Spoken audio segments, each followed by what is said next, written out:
সকাল। রাফির ঘর। ঘড়িতে সময় সকাল ৮টা বাজে। রাফি এখনো ঘুমাচ্ছে।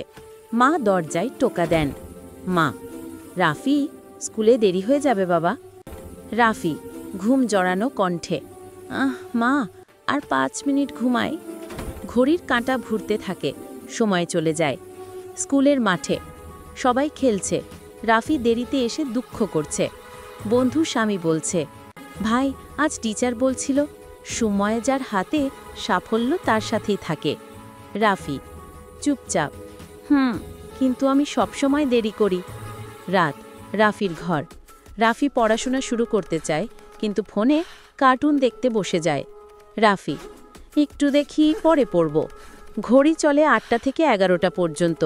রাফি চমকে: ও না, আবার সময় নষ্ট করলাম। হঠাৎ ঘরে আলো ঝলমল করে ওঠে। এক সময় পরী হাজির হয়। সময় পরীর আগমন। আমি সময়ের পরী। যারা সময় নষ্ট করে তাদের স্বপ্ন দূরে সরে যায়। রাফি: আমি কিভাবে সময়ের মূল্য বুঝব পরী? সময় পরী: প্রতিদিন তোমার লক্ষ্য ঠিক করো, আর মনে রেখো, একটা মিনিটের দেরি একটা সুযোগের মৃত্যু। রাফি চোখ মেলে তাকায়। দৃশ্য আলোকিত হয়। পরের সকাল।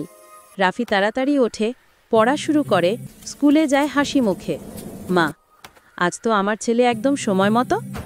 রাফি হাসি দিয়ে: আজ থেকে সময়ই আমার বন্ধু। সবার উদ্দেশ্যে বার্তা: সময়কে মূল্য দাও। সময় একবার গেলে